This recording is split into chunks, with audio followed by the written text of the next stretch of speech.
Gamecool Books, Episode 41, A Blessing or a Curse.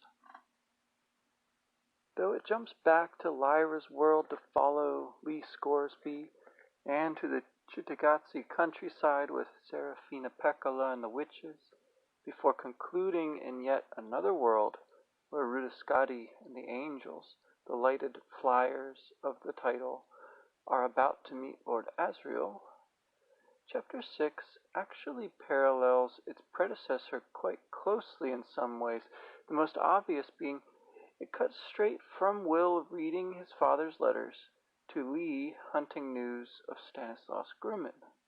This strongly points at their being one and the same. Reckless is the epithet Sam Cancino gives him. Lee's fellow Texan explorer last saw Grumman north, not surprisingly, of the Urals. From the comfort of the Samirsky Hotel, supplied with food and drink enough to share, he recounts for us the first sight we get of Grumman, not counting that bloody head in the retiring room said to belong to him. He'd walked into a trap that fool Yakovlev laid, the fur trader went on, and cut his leg open to the bone. Instead of using regular medicines, he insisted on using the stuff the bears use, blood moss. Some kind of lichen, it ain't a true moss. Anyway, he was lying on a sledge, alternately roaring with pain and calling out instructions to his men. They were taking star sights, and they had to get the measurements right, or he'd lash them with his tongue, and boy, he had a tongue like barbed wire. A lean man, tough, powerful, curious about everything. You know, he was a Tartar by initiation.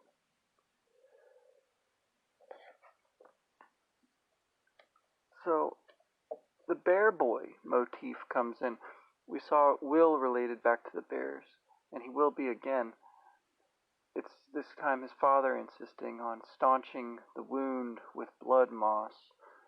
We had seen Lyra press that into Yorick's grievous hurts, and he went the very next day on a long expedition, so we know how well it works. And like Asriel, Grumman was after star sightings. But aside from Thorold and the unnamed witch that held up the wire for him, we never heard much about Asriel's team. Grumman's team are Tartars, following his orders or else subjected to his insults. That barbed wire would be the opposite of a trap in a way, and yet like it, it's perilous. And so tipping out more vodka, that spirit Will gets a taste of later, Lee invites some further reminiscences from his fellow Arctic drifters here in Nova Zembla, where the wind promised by the witches has brought him safely. In contrast to the remarkable changes of weather, sea, fog, the narrator points out that it was natural for people to gather and talk.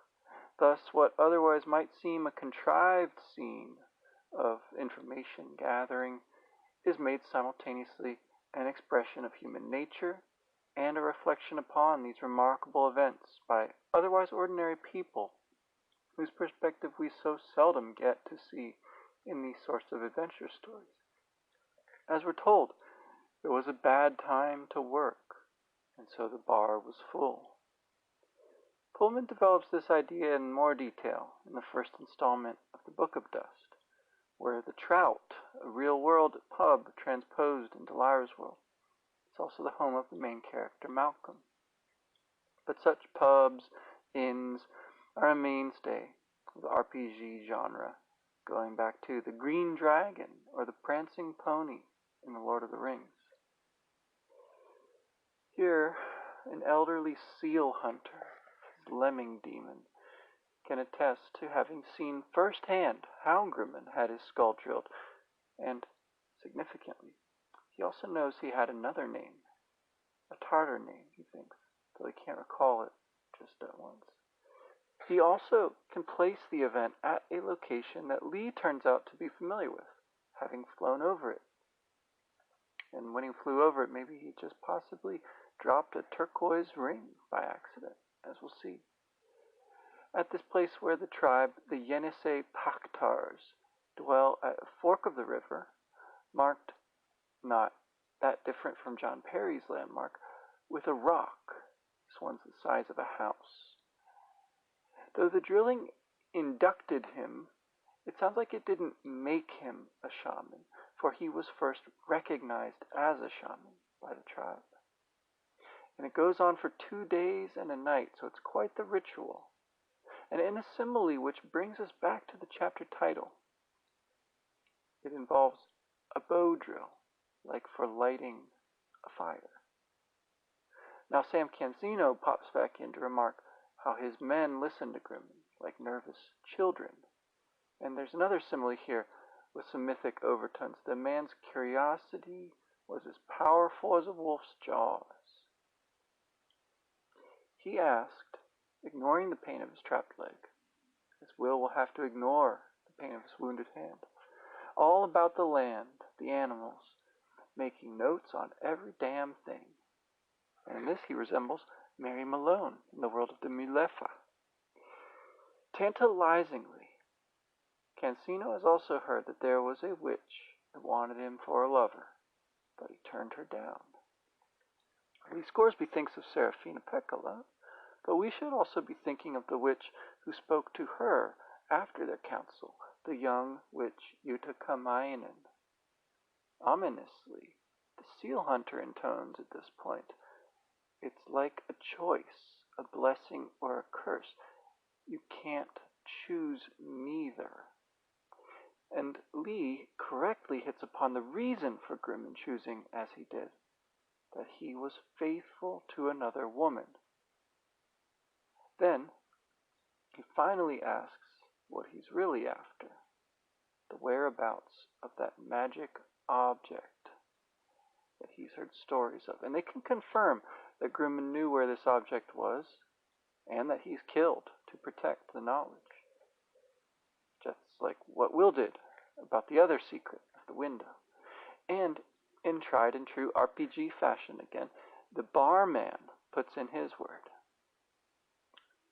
Stan Grimman calls him his demons an osprey, a fish eagle. So, they've all heard different rumors of his demise, of various degrees substantiated.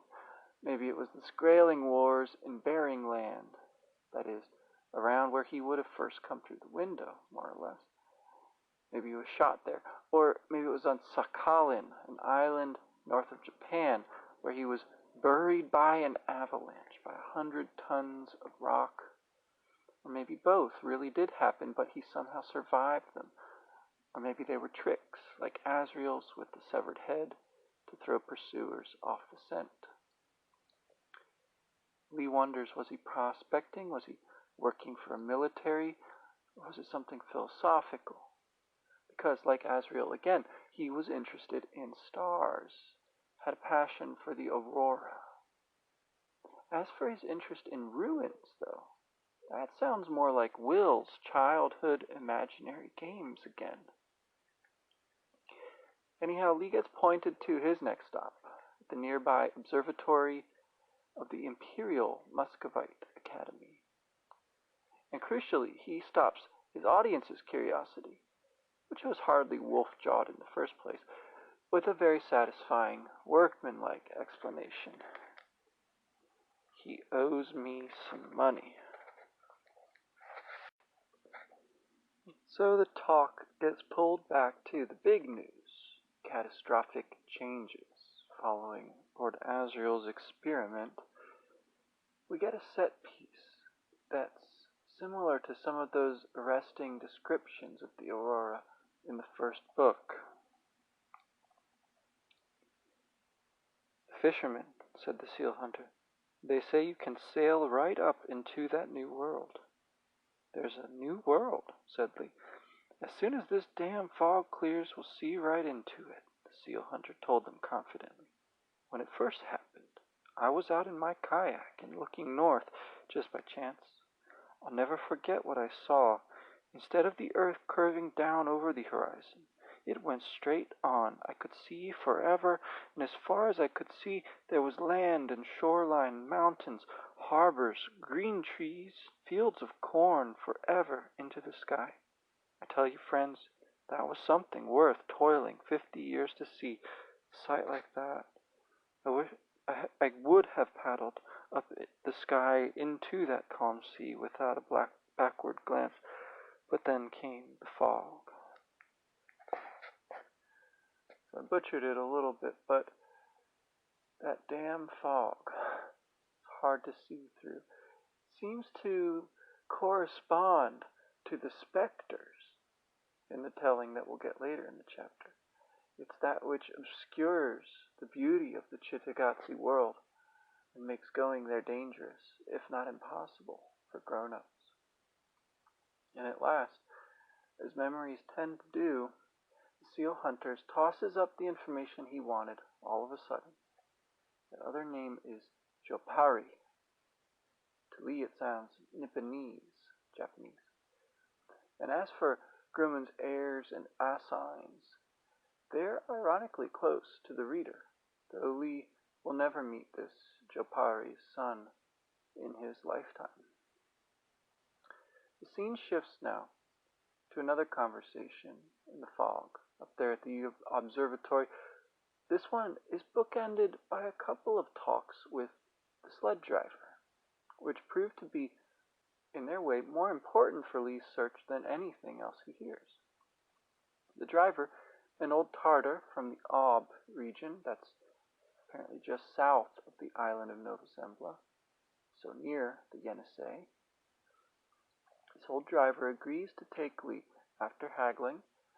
He's only able to make the journey in these conditions because he doesn't rely on a compass, but on other signs, including the senses of his Arctic fox, Demon.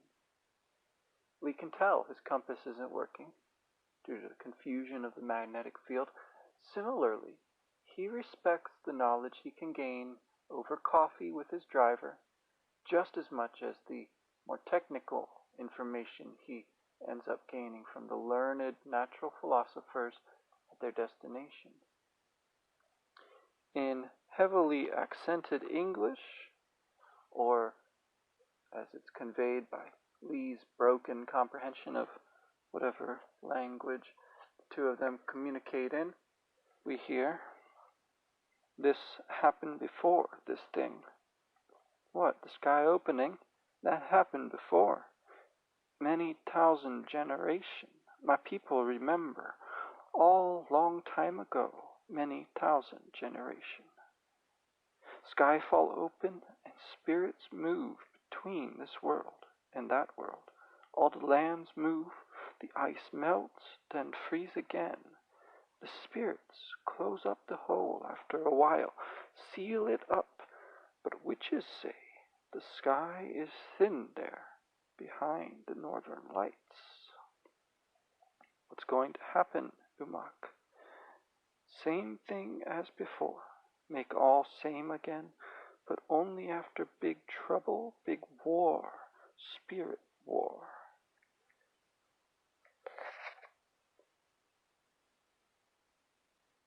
So, we have indeed heard the witches give hints of some such war they are still actually engaged in. And all this does help give some reason for the uncanny visions in the aurora which opened the first book, captured in Lord Asriel's photograms. It also bears comparing to the other versions of ancient stories that we see throughout this series, told by Asriel and his daughter reading Genesis together, or by the Mulefa retelling the story much later. And in this chapter we'll get a précis of Grumman's scientific theories, as well as a kind of folk tale about the world of Chittagazzi's history. All this, like the undulations and hollows they travel over, help give texture and richness in these worlds of Pullman's story. And at last, the seemingly simple question remains, You won't go back? To which the answer had better be, yeah, I want to go back when I've finished, Umak. You make yourself a fire, my friend, and sit and rest a spell. There's another fairy tale echo in the fleeting impression Lee has of the buildings having been placed up on top of the mountain by a giant hand. Unlike the garish lights of Bolvangar, the windows here are blacked out permanently, and for all their instruments and preparations, there's nothing to see right now. No one, we're told, is as frustrated as astronomers in a fog. So they too are keen to talk. And to the questions of race, nationality, and language touched upon in Lee's interaction with Umak, we learn from this diverse group that Grumman was an Englishman, in spite of his name. Or at any rate, his command of that language was immaculate. We learn that he was not a geologist, but a paleoarchaeologist. And why do you need two words meaning old? Because he was looking for civilizations 30,000 years old. He claimed his evidence would be under the ice because the magnetic field had changed in the past, because the Earth's axis had moved. He had a complex theory. We can suppose it was probably not of a spirit war, or at least not in those mythic terms. He also had photograms of rock formations. We can suppose they might actually have been something like those revealed just lately, those strange regular formations of stone on the seabed. And he astounded everyone with his paper on variations in the magnetic pole, which apparently got from our world. To them, Grumman had come out of nowhere. No one knew him more than about 10 years back, and most of them now thought he was probably dead. So, Lee is seemingly at an impasse, but Hester, his demon, tips him off. Check out the Skraeling, she says. And he sees the snowy owl demon glaring at him with a hostility the man didn't show.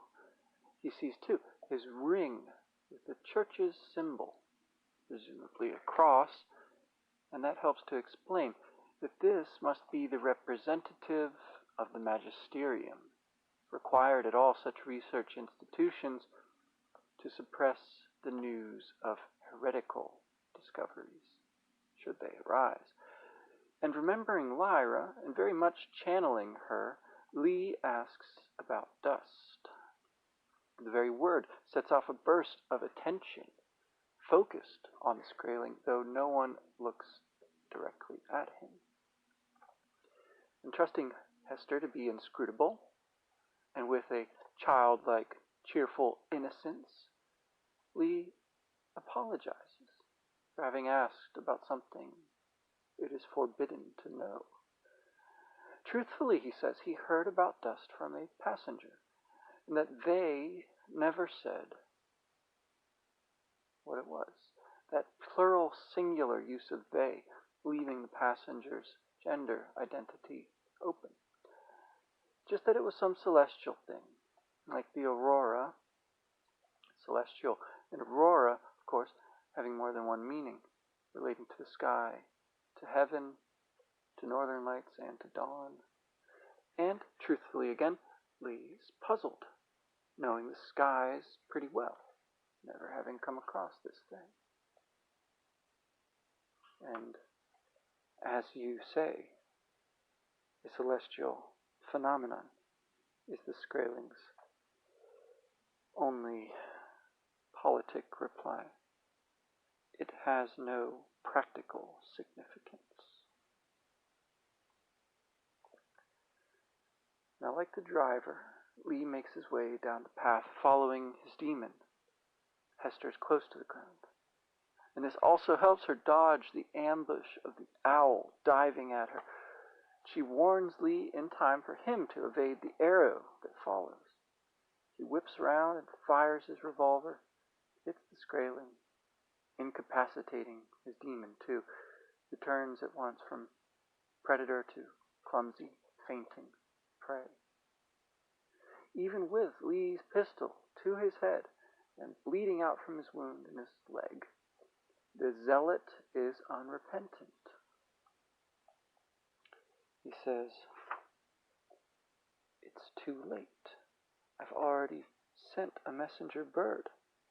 The magisterium will know of your inquiries, and they will be glad to know about Grumman. The fact that others are looking for him confirms what we thought, and that others know of Dust. You are an enemy of the church, these Scoresby. By their fruits shall ye know them. By their questions shall ye see the serpent gnawing at their heart."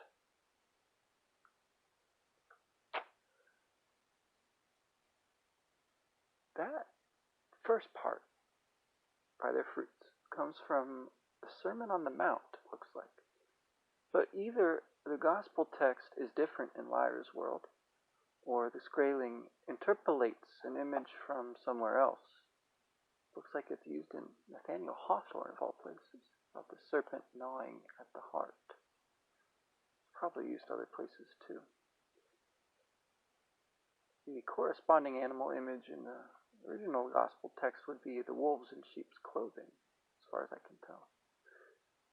And to Lee's offer to make him a tourniquet, Skraeling insists on dying, not to be denied the martyr's palm. The bleak shiver, his soul is gone. Demon disappears. Whatever it is Lee was going to ask him, demand that he tell him, we never find out.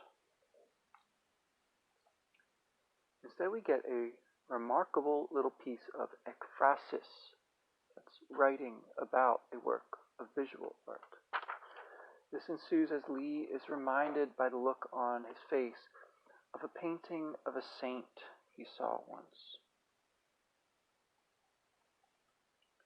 While they bludgeoned his dying body, the saint's demon was borne upward by cherubs and offered a spray of palm, badge of a martyr. The Skraeling's face now bore the same expression as the saint's in the picture, an ecstatic straining toward oblivion. Lee dropped him in distaste. Hester, practical as ever, persuades him to take the man's ring. They are renegades, she says, not by their choice, but by his malice. They need to take every advantage they can, because they're done for once the church hears the message he sent. So they roll the body off the cliff, falls for a long time, contrasting with that upward straining of the demon or the soul. And, in fact, more in line with the bloody-minded war of attrition being waged by the man in life on the part of ignorance. Lee hated killing, though he'd had to do it 3 times before. I think we see at least 1 or 2 of those in the short story, Once Upon a Time in the North. But Hester, again, brings him back to the present, telling him there's no sense thinking about that these people are insane. So Lee survives his brush with martyrdom, and Umak comes to the rescue of the search.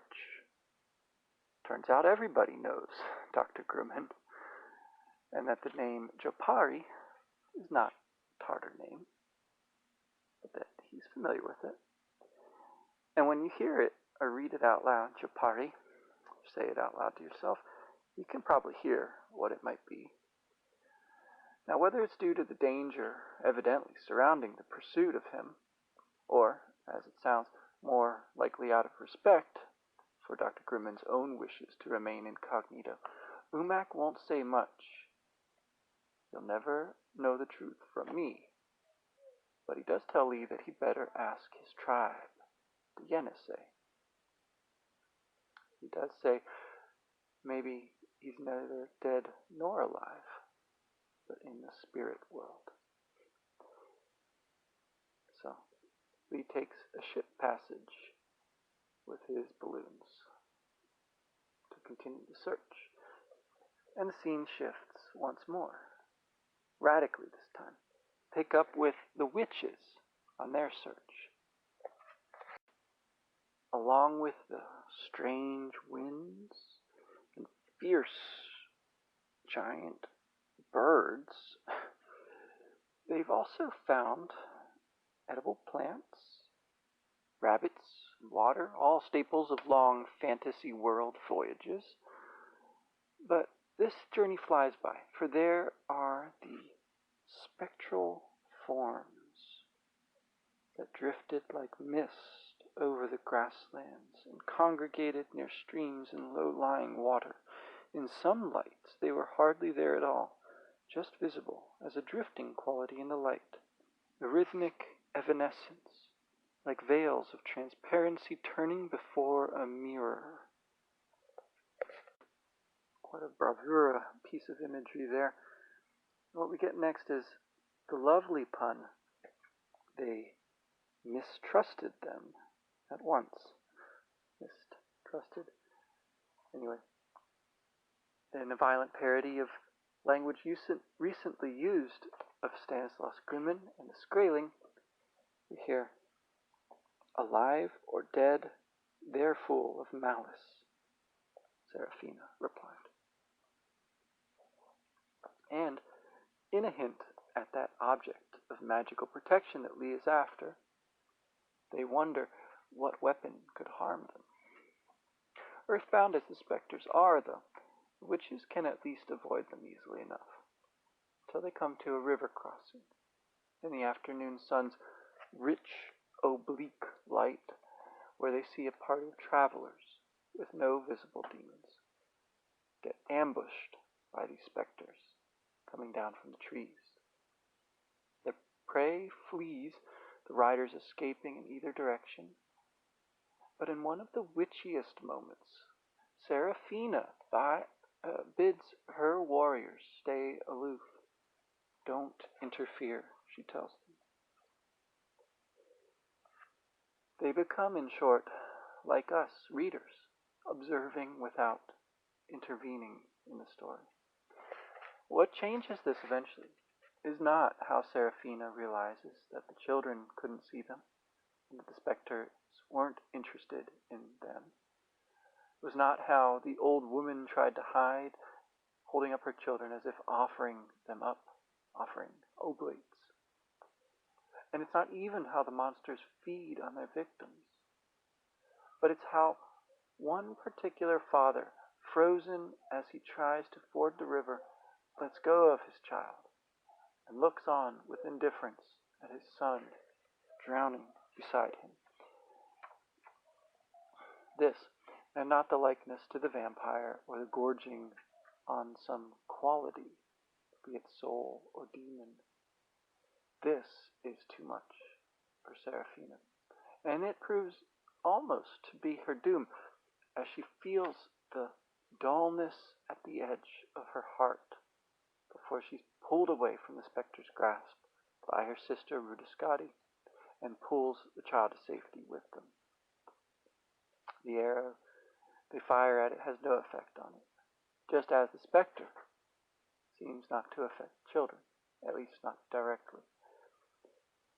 Investigating the adult's terrible stillness, she gets no response either from shouting or from pinching, that classic attempt to wake from a nightmare. The woman only moves to look down with a great effort and then looks away again, blank. We might already be able to formulate some theory about what the specters could represent, but we'll come back to them. Meanwhile, the children are whispering, the horsemen watching. No coward, he is ready to fight, but he recognizes a parley in the witch laying a bow down, a sign whose meaning is unmistakable.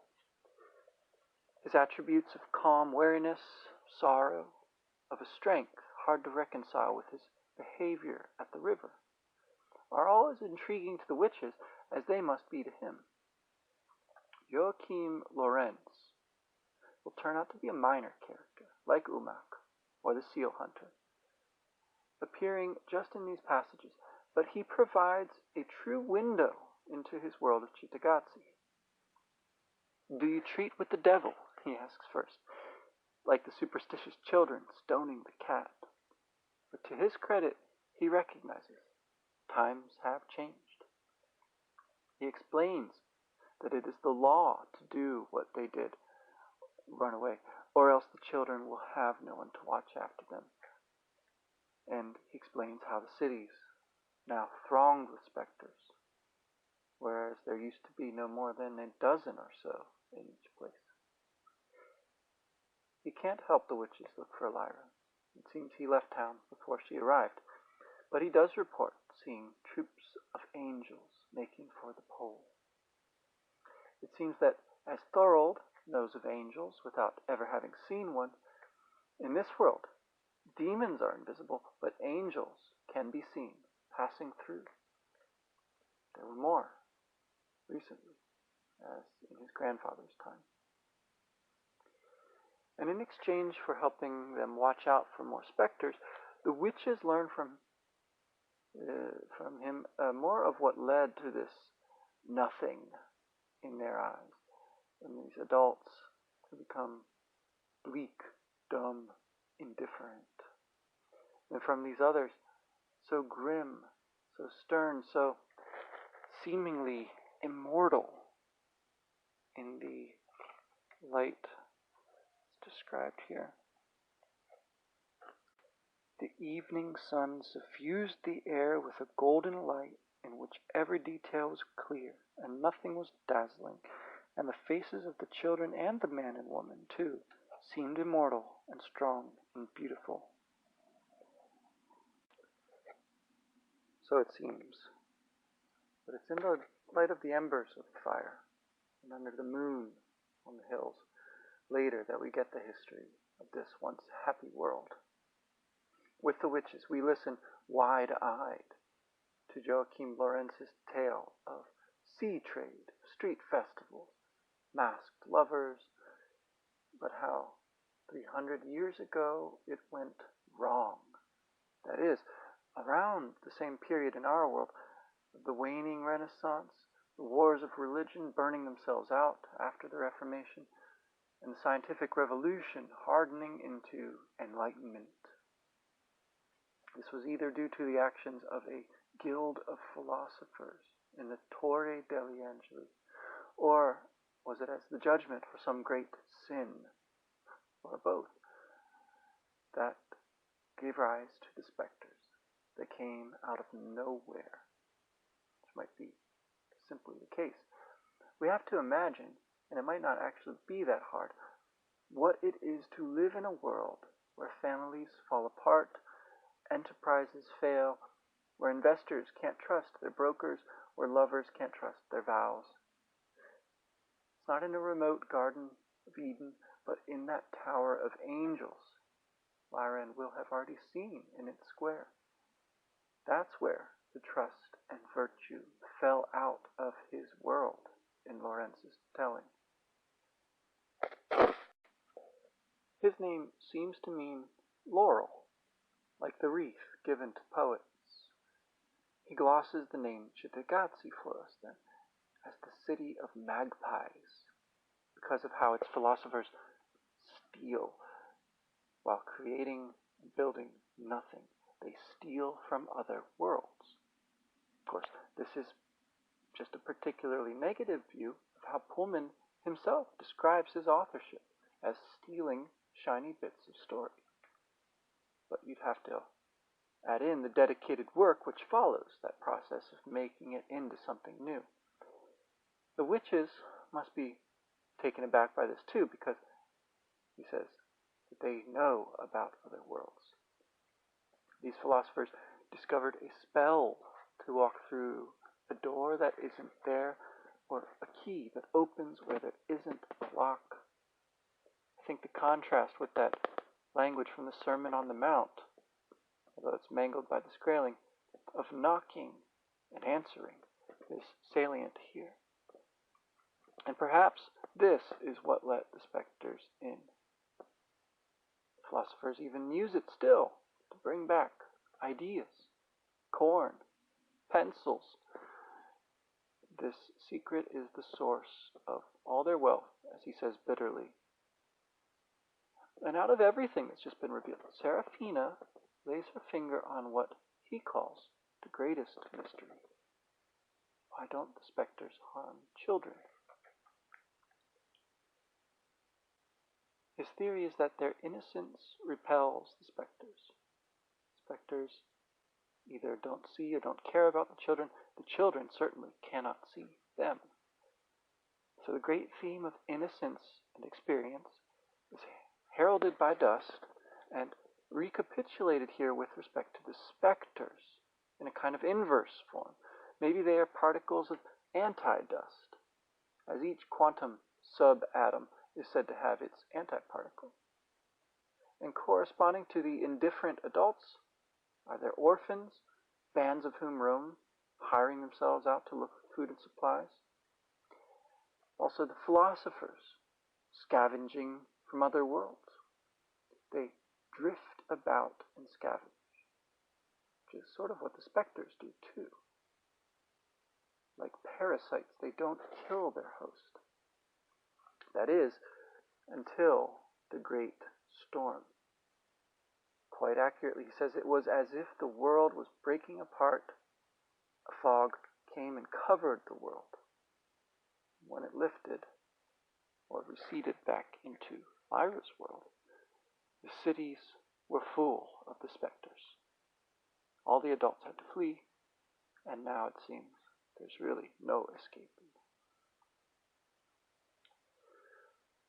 So the implications of this are potentially quite dire, but the narration passes over the witches telling truthfully of their world. If they include the story of Lord Asriel's work, it's not mentioned. Instead, we recur to where Lyra might have gone, and to where Will, in fact, came from, as Lorenz tells how the philosophers leave some doorways open, perhaps out of forgetfulness, and then how the angels are able to pass through. They call themselves Bene Elohim, literally translated as sons of God in Genesis, or as watchers, like the witches were momentarily. Lorenz describes them, like Thorold did, as beings of spirit, then concedes they may be flesh after all, just more finely drawn than that of humans. They carry messages, just as they tell Mary Malone later via the cave. And again, the spirit of the storyteller descends on a character, as it did on Umak, and it did on the seal hunter before. We read, "And when the fog came, after the great storm, I was beset by spectres in the hills behind the city of Santalia. On my way homeward, I took refuge in a shepherd's hut by a spring next to a birch wood, and all night long I heard voices above me in the fog, cries of alarm and anger, and wing beats too, closer than I'd ever heard them before. And toward dawn there was the sound of a skirmish of arms, the whoosh of arrows, and the clang of swords. I daren't go out and see, though I was powerfully curious, for I was afraid. I was stark terrified, if you want to know. When the sky was as light as it ever got during that fog, I ventured to look out, and I saw a great figure lying wounded by the spring. I felt as if I was seeing things I had no right to see, sacred things. I had to look away, and when I looked again, the figure was gone."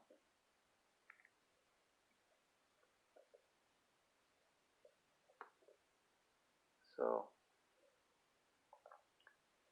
the upshot of this numinous skirmish, it seems, is that there's an alternative to the zeal of the martyr, one no less an expression of religious awe.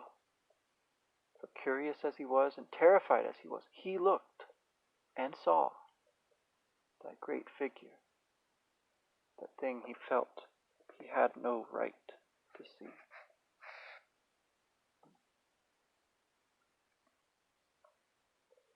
We should remember this moment when we come to the infamous scenes of spiritual death later in the series. Maybe it should also change how we look at moments of Lyra prying into things that she's not supposed to. Now he also depicts angels aloft like a fleet of ships among the stars. And like Umak again, Lorenz discerns a war breaking out. He knows there's stories of an original war that happened immense ages back. As to its outcome, can only speculate on the devastation it might yield, but he does seem to have some hope that in the end it might sweep the specters back to the pit they came from. It might leave his world free of their blight. If he doesn't look hopeful, then maybe the other way to read this is as bitter irony. After all, for all he said, he's not a learned man, but he does know the North is said to be the abode of spirits, that if they're mustering there, the fortress might be there too. And as if picking up the word dusted in the narration, Seraphina then asks him if he's ever heard of dust. Starlight, rather the innumerable points of starlight dusted the dark, almost matching the moon for brightness. There's an ellipse there that leads right into Seraphina speaking next, so maybe she's the narrator of this whole story. Anyway, he supposes that she must mean some sort of metaphor, rightly, or maybe not, I guess, if dust is supposed to be a literal thing. But anyhow, he can't answer her question, and yet his answer is a celestial one, for he spots a troop of angels in the constellation of Ophiuchus. Now, someone versed in the zodiac might be able to unpack some of what that would imply. It's emphasized again right afterwards by Rutascati, so it must be significant. Ophiuchus, it seems, is a sign related to the zodiac, related to serpents and to healing, so right up Pullman's alley. Though Philip Pullman's birthday apparently misses its astral influences by almost a month. Now, unlike specters and their orphans and their philosopher thieves, the angels, we're told, didn't drift. They moved with the purposeful flight of geese or swans. So shades of Lyra and the birds again. The long chapter now shifts into its final scenes as Rutascati departs from the other witches. They kissed, and Rutascati took her cloud pine branch and sprang into the air. Her demon, Sergi, a blue throat, sped out of the dark alongside her. "We're going high," he said.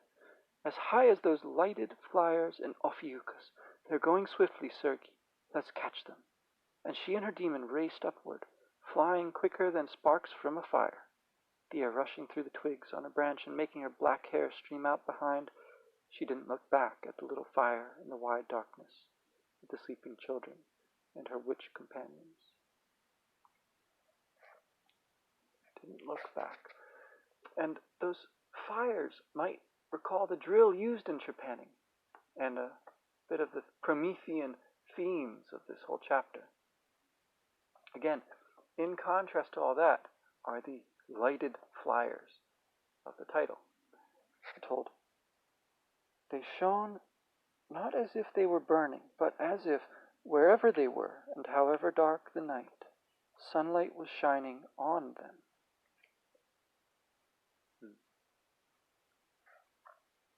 We're also told that they can stand upright in the air and surround her, as they do, in a 5-pointed circle, lit by that invisible sun, that they're naked, and yet, as we briefly inhabit the consciousness of the bold witch, she wonders at these beings, who are individual and yet seem to have an intelligence sweeping over them all, like that light. She feels naked before them. It's not quite how Lorenz put it, but it's along the same spectrum of that feeling of awe. But she is unashamed. They are following the call, they say. Any or all of them, speaking at once. It's a man's. It's Azrael's, perhaps. It must, anyway, be that same power he exerted to draw whatever he needed to him on Svalbard. And whatever mechanism there is, part of it at least is simple. They are following because they are willing to. In her boldness, Ruta Skadi bids them guide her. And for a moment the narrator enters into the consciousness of the angels, remarking on how wise she might be, but how like a child she seemed beside these ancient beings. Their awareness spread out beyond her like filamentary tentacles to the remotest corners of universes she had never dreamed of. She saw them as human formed only because her eyes expected to. If she were to perceive their true form, they would seem more like architecture than organism, like huge structures composed of intelligence and feeling. But they expected nothing else. She was very young.